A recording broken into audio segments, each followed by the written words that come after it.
बिस्मिल्लाहिर्रहमानिर्रहीम। अस्सलाम वालेकुम। मैं हूं सैयद शहरियार अली नकवी, एक बार फिर आप लोगों के सामने कल की रात की वीडियो। उम्मीद है कि आप लोगों ने एंजॉय की होगी कि क्योंकि कल काफ़ी अजीब किस्म की जो है वो चीज़ सामने आई थी। वो मैं आपको थोड़ा सा रिपीट कर दूं कि कल अचानक से तस्वीरें जो है वो शाया की जाती हैं कि सचिन ने और सीमा ने जो है वो शादी की तस्वीरें जो है वो ऑन एयर कर दी हैं, मतलब सबको दिखा दी हैं।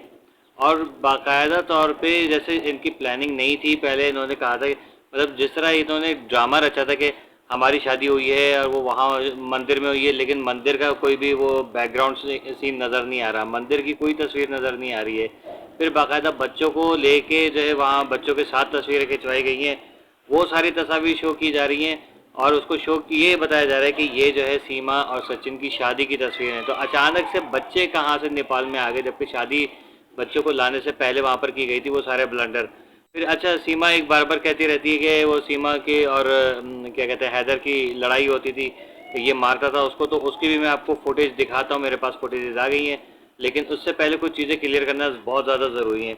अभी सीमा का जो वकील है वहाँ पर, वो कह रहे हैं कि भाई सीमा जो है उसने जी और जीने दो की पॉलिसी पढ़ी है। उसने क्या कहते हैं हीर रांझा, शीरी, फरहाद और लैला मजनू, अर्जुन रोमियो जूलियट, मतलब इस चीज़ से ये लोग बाहर नहीं आ रहे हैं। सेम वही केसेस हो रहे हैं जो कि 2000 क्या कहते हैं जहीर मरदूद के हवाले से बात हो रही थी। और यहाँ पर जो है वो एक घटिया यूट्यूबर पड़ी हुई थी पीछे के, ये सारी यही लव स्टोरी है।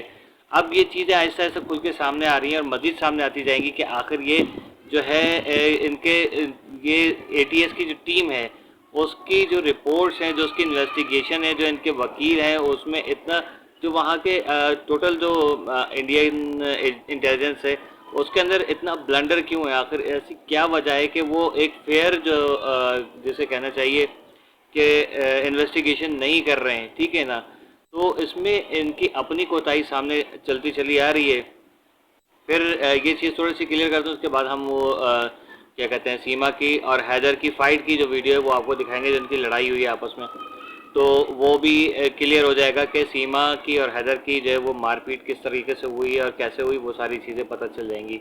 अच्छा, मज़ीद ये कि अभी ये कह रहे हैं कि उसको जैसे अदनान समी खान को जो है वो डुअल क्या कहते हैं नेशनैलिटी होने की वजह से जो वहाँ पर वो काफ़ी प्रॉब्लम्स हुई हैं, उसको फिर इंडियन नेशनैलिटी मिल गई। अक्षय कुमार के पास जो डुअल नेशनैलिटी है, इसी तरीके से आलिया भट्ट के पास डुअल नेशनैलिटी है, जिसकी वजह से वो वोट नहीं दे सकती। तो मकसद उसको इस चीज़ के ऊपर रख के एक बिल्कुल अजीब किस्म का जो है वो मतलब दलाइल दिए जा रहे हैं। मतलब ये मुझे लग रहा है कि जैसे हम लोग बचपन में देखते थे इंडियन मूवीज़ के अंदर कि वो वकील खड़ा हुआ है जज के सामने, चीख रहा है और उसको दलाइल पेश कर रहा है और रोना धोना चल रहा है।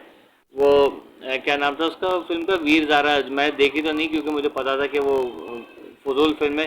तो वीर ज़ारा बनाने की इन्होंने कोशिश की है, ठीक है ना। और मुसलसल जो है सीमा के हाथों ही पूरी कौम खिलवाड़ का शिकार है इस वक्त, ठीक है।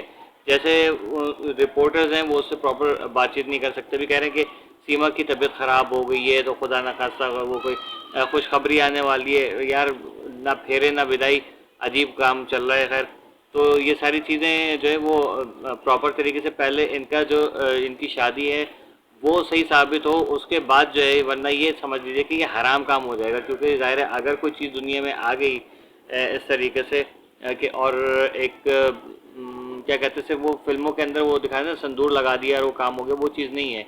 बाकायदा इंडिया के अंदर भी मंत्र वंत्र पढ़े जाते हैं, जो फेरे वेरे हम लोग बचपन से देखते हैं। तो वो चीज़ें हुआ करती हैं। उसके बाद होता है गवाह कोई नहीं है, ठीक है।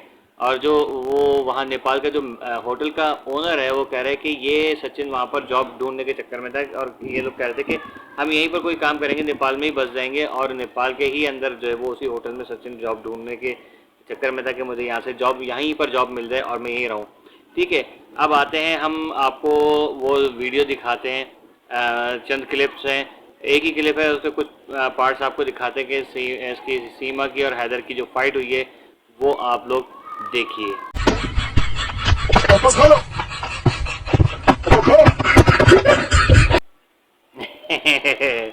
कैसा दिया गुरु, बहुत मज़ेदार। उम्मीद है कि बड़ा मज़ा आया होगा। एक फ़नी सा थोड़ा सा क्लिप था क्योंकि सीमा हैदर मुसलसल झूठ पे झूठ बोली जा रही है, तो हमने कहा एक झूठ हम भी बोल लें, कोई मसला ही नहीं है इसके अंदर।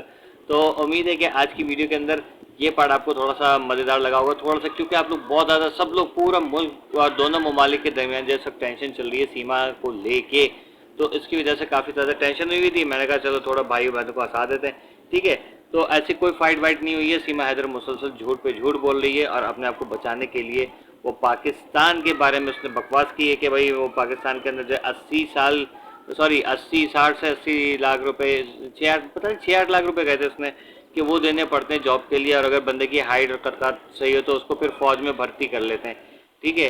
भाई सीमा साहिबा जो है वो बहुत ही ज़्यादा कोई झूठी औरत है, ठीक है। ये तो कई ममालिक के अंदर है कि अब किसी को जॉब चाहिए तो वो पैसे रिश्वत दे के वो करे, ठीक है, ये तो बात है, ठीक है।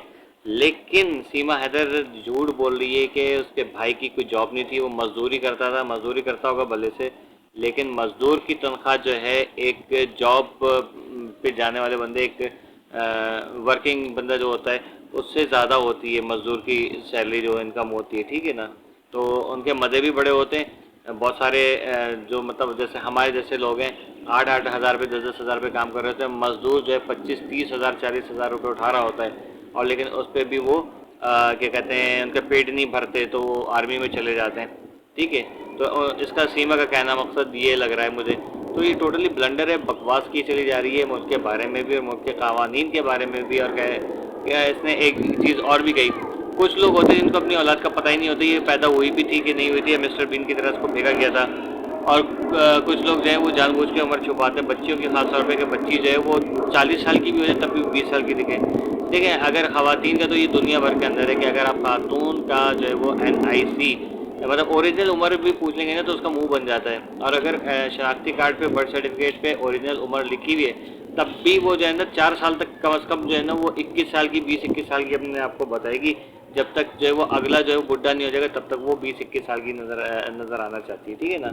जैसे बुशरा अंसारी है कि हमारी अम्मी से भी उम्र में कई ज़्यादा एज की है लेकिन अभी भी अपने आप को जो है वो 40 साल की 20 साल की बताती है। तो ये जो है वो ख़वातीन की मेंटालिटी है, तो इस पर माइंड करने की कोई ज़रूरत नहीं, ठीक है ना। फिलहाल के लिए इतने काफ़ी है। Keep watching vlogs. अल्लाह हाफिज़।